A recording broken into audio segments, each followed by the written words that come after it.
What's up, bastards? We're here at the first big movie of the year, Logan. Hold on. I think you're forgetting about the Great Wall. I didn't cry, but I came. That's bright. Thanks. Movie's about Logan, and he's taking care of Professor X. Is in the far future. There are barely any mutants left. Professor X is suffering from dementia, Alzheimer's, and because he's a psychic, he just happens to, do some kind of mind bombs and, fucking almost kill people. Yeah. So Logan's got to keep that in check, and then some random Mexican lady comes by, tells Logan that he's got to take her and her daughter named Laura. You forgot that Logan gets so fucked up he can't even read English anymore. He's got those grandpa. Well, no, he's blind. Oh yeah, that's true. He's getting old, so he wears like those reading glasses that look dapper as fuck. They do. This isn't a spoiler, but I'm really glad that Logan drinks Fireball. It's like he has one for every day of the week with how bad he's feeling. Like Monday, he's got the Seagram 7, and then Tuesday, the lowest part of his week is like Sunday night, so he's got like an Evan Williams, and then it's a party, so Thursday, right before Friday, Fireball, and then you break out the Honey Jack on Friday. First fucking scene, people's limbs are getting hacked off, heads are getting impaled. X-23 puts her claws through a dude's eyes. Yeah, that was fucking sick. And the best thing is, like, if you kind of like notice, like, you can see her, like, as she pulls the claws back in through the window, the eyes are still like kebab style on the claws, and it's just like when she pulls them in that they go flying off. I didn't even notice that. It's fucking It was awesome. great. It was great. Okay, calm down. We're not even in spoilers yet. Spoiler alert. Come on, man. If you don't want to know anything about the movie because you're stuck at work, and if you are, I'm sorry, and I'll pour a 40 out for you. Scroll to the time code here for our final thoughts and scores out of 6 stars. If not, let's share in the madness. Shoving his claws through a motherfucker's skull. And I love how this movie just answered everyone's worries about, like, oh man, is it really gonna be as like R-rated as they say? The first word out of Wolverine's mouth is fuck. Yeah. It's awesome. How fun was it to see Wolverine just like live out his life like Taxi Driver? Yeah, that was great. Because honestly, Uber driver with a limousine. I would, fucking great. I would totally be fine with just 90 minutes of Logan dealing with all stupid people like Robert De Niro style. Everyone I'm assuming everyone caught how all the mutants died. The Professor X Seizures. Yeah. Oh, okay. Yeah. Yeah, I didn't think about that. Because at first on the radio it was saying, this killed Halle Berry, so it wasn't that bad. Yeah. That wasn't a great Damn!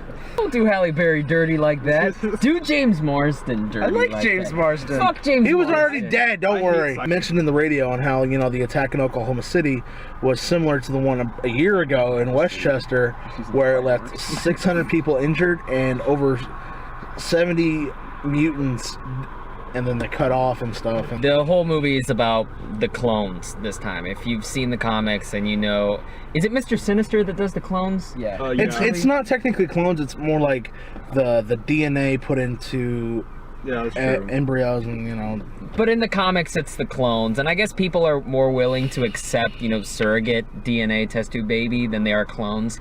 So, Especially because Yeah. you don't want to make every kid look similar. That's way too fucking hard. Yeah. It's much easier to get like a fat little black kid and then, the bad guy's plan in this is Jurassic World's plan. pretty much. Where they take all the DNA and they make their own super weapons. Indominus. They make their own Indominus black kid to save the world. The that IT black kid Rex. could book. Like, he could run really fast. Like, holy shit. I like how they waited till the last second to use their powers too. Yeah. Like, Yeah. I know, right? It's like they're all running for the life. Some of them can catch. Oh, we still gotta run. Like, all these 3 dudes are on me and I can harvest electricity. I wonder what I can do. Oh yeah, I've got the ability to take pine needles out of every tree and eviscerate a motherfucker. I'm gonna just come out Go, and say, Daniel, go. Let's do this. Let your feralness go out. Oh fuck. I've gained a reputation on this channel for being the asshole in the group, and I think I'm gonna be the I'm gonna be the asshole in the group now. This movie's good, it's not great. You are the ultimate heel, motherfucker. I'm the longest reigning This movie was a better heel. X-Men movie than all 3 of the first X-Men movies put together. Oh yeah. And I said it when we were getting out of the theater, and I'm going to stand by it. This is the best X-Men movie ever made, and the best superhero movie since Dark Knight. See, I wouldn't go that far. I would never go that far. Avengers is pretty great. I can rewatch Avengers. I'd all go the fucking Avengers, Guardians of the Galaxy, and Winter Soldier in a heartbeat over this. You didn't need a ton of characters. You just had X-23, Wolverine, and Professor X, and you And got the Reavers. And... yeah. Well, you just got a great character dynamic between the three of those. And I actually thought that the main villain, time. Pierce. yeah, I liked him. I thought he was a pretty good villain. His character was boring as shit. His performance was good. I was hoping they would give that character more, but they never did. Yeah, like more fights with Wolverine or something. Not even more fights. I just need more like to him. I think that was the goal though, because he's actually kind of likable as like a person. Like you don't actually hate him the whole movie. Yeah, I think the only scene when you hate him is when he's torturing Caliban. Yeah, and I was like, wow, this guy's a dick. Yeah.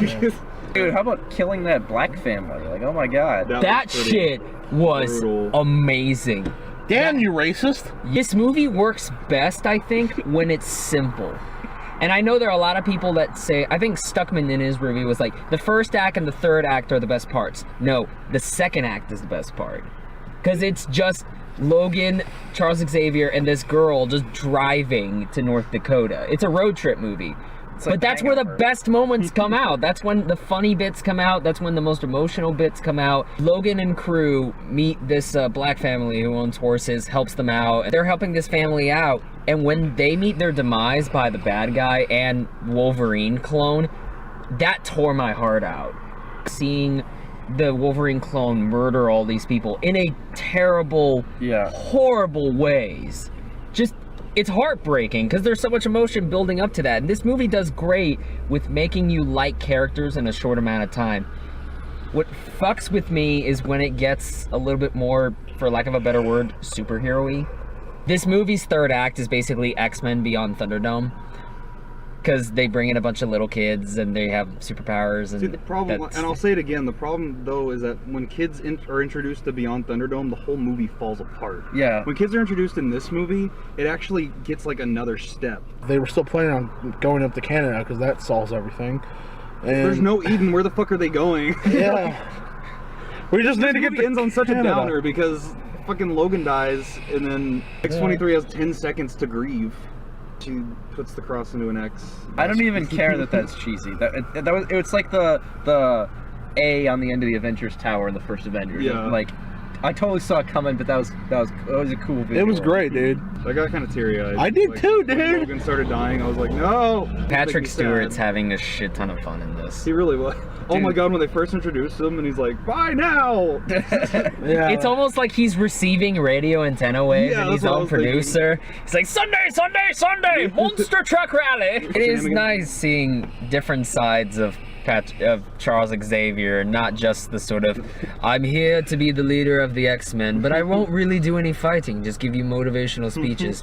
He tells Logan to fuck off. It's like, Logan, he's like, and the fucking albino. I'm sitting there like, is that him being racist? Like, is that the way mutants are racist to each other? I did love the line where Boyd Holbrook's character Donald, he's talking to him, he's like, well, as I live and breathe, the world's most dangerous octogenarian. Actually, I'm a nonagenarian. Speaking of, is the mutant gene, do Asians have the mutant gene?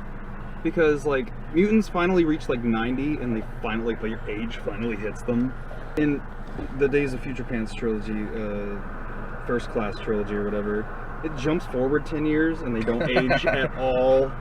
And then in 20 years, you're supposed to turn into, like, Ian McKellen. Yeah, and Patrick Stewart, like, eventually they're just like, oh, I'm old now. Like, they wake up overnight just like, fuck, okay, this is me. They might have the Asian gene, you never know. I'm glad I'm not the only one that thinks that, by the way. That, like, once Asians hit, like, 60, like, the years catch up with them. It's like they've all done a collective deal with the devil. Yeah.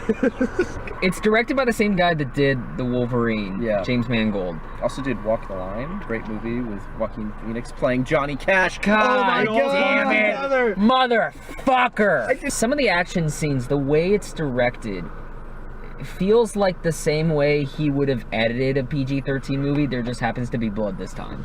Because it's really fast action. Really choppy, yeah. I really would have used more of a Matthew Vaughn hand. The one really cool, just like straightforward shot you get is whenever X-24 just like claws a dude from like trachea to brain matter, and it's just a split shot like a Japanese Takashi Miike film. Patrick Stewart dies unfortunately in the attack with X-24. If you've seen the trailer, you know Patrick. He dies, but it's still. I think it really is. I didn't expect it to be like that though, man. That was brutal. Dude, that whole scene when he walks in and you don't see his face, I knew it was. I knew it was someone, but I didn't know it was gonna be like a Logan clone. Yeah. I thought they were gonna make X-24 Dakin, and I was about to be so pissed off. Yeah. For those that don't know, Dakin is Wolverine's son. He despises Wolverine. I honestly think if you didn't get anyone else but Diane Keane to play X-23, this movie wouldn't have worked. Because she is so good.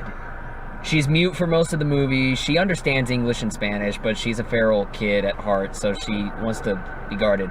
Her physical performance is amazing. Yeah. The way she reacts to dialogue is unfucking-believable. She's super expressive, but not in like an obnoxious way. Yeah, she's not like, whoa. Seriously. It's weird that when she starts talking, that's kind of like where I start to like dip a tiny bit, just because her performance was so strong beforehand. I've never seen a kid, like even in X-Men Apocalypse with like the teens, I've never seen someone on stage with like Hugh Jackman and Patrick Stewart that could carry their own and be better. She makes Jacob Tremblay shit his pants. This makes me feel old. She's actually 12 years old or 11 years old, and she was born in 2005. Whoa. That makes me feel old, dude. Whoa. I was talking to Miss Martin. She's like, yeah, millennials are like 85 and up, and I was like 1985, and I was like, how does that count? Like, that does make sense to me. Yeah. It's 90. I thought you were Gen Xers. That's what I thought too. I thought anyone born past like 1980 to 1990 was a Gen Xer. Aren't we Gen Y? Suppose, yeah, that's what the originally. Millennials are like 90 to 97. Well, no, millennials are further than that. No. Millennials include the kids growing up now. No. So who are the kids growing up now? Gen X or something like that. No, Gen X was before millennial. Maybe they're called the tweeters. Maybe they're just called retards. Because that's what they are. If y'all scroll to the time code, we've been chatting about Logan and other things, and mostly other things, but mostly Logan. We're gonna give our final thoughts and scores out of 6 stars. So who wants to start with this? Why don't you start, Daniel? Okay. Well, that way we can go up. I'm one of the few people that actually like the Wolverine. See, I like the Wolverine. I like the Wolverine too. Who the fuck doesn't like Wolverine? There's a lot of people that think that movie like is X3, crap. Like, And X-Men Origins. There are people that give the Wolverine a lot of shit. X-Men Origins is okay up until the ending. Did James Mangold make Origins? I don't think so. Okay. Gavin Hood made it. Okay. Wait. Gavin Hood, the guy that made Eye in the Sky, made X-Men Wolverine? What the fuck? Well, at least I'm glad that he's moving up in the world. He also made Ender's Game. Yeah, if you do the timeline, he was moving up in the world. Good job, man. Get an Oscar in your future. James Mangold, I never thought has a way with endings, and he's not the best dialogue writer, and there's some parts of his movies where he can be a little indulgent and taking some of these imageries from, I get it, it's a Western, stop hitting me over the head with this fucking Western shit. But he's a good director with actors, and he's a good director whenever it needs to get atmospheric. I think this is the best Wolverine film James Mangold can do. It doesn't mean that this could be the best Wolverine film. This could be the best Wolverine film ever made. I think there is ways to improve. If you keep, I think, the plot a little bit more simple, and you focus it just on like Wolverine, just the dynamic of Wolverine and maybe somebody else, it'd be the best thing ever made. But right now, it's a 4.5 for me. Something we forgot to do in the spoiler section. We forgot to talk about that opening scene with Fuck! Deadpool's in this movie, motherfucker! It's the literal first scene. That's not. It's technically like it's a short. It's a little short. Yeah. It's a pre-movie like short. Minion shorts. It's like a Deadpool short. And don't you compare the Deadpool short to anything related to Minions. He's in front of the theater that says now presenting Logan, and then there's also a sign on the phone booth. Yeah. So he jumps into a telephone booth a la Superman, and they legit got the Superman music. Yeah, it's fucking great. And it says Fox Nathan, owns the rights. Do they? Okay. I think they do, yeah. cool. I And think then they it still said do. Nathan Summers is coming, so Cable is K-U-M-M-I-N-G. Yeah. So, you know what? They could troll us and just say Nathan Summers is having a masturbation scene in Deadpool 2, and they wouldn't be wrong. Before we go any further, our friend Aaron, he saw this movie tonight, but he couldn't come with us. He gave it a 6 out of 6. Yeah, he did. Yeah. I thought it was really well done. I like the whole concept of Logan, you know, him not being well, and him and Professor X not being well, and they have to take care I'm of. not crazy, I'm just a little unwell. X-23 comes into their sorry. lives, and they I'm so they have to sorry. help her, and it's a lot better than how I'm describing it because I can't describe shit to save my life.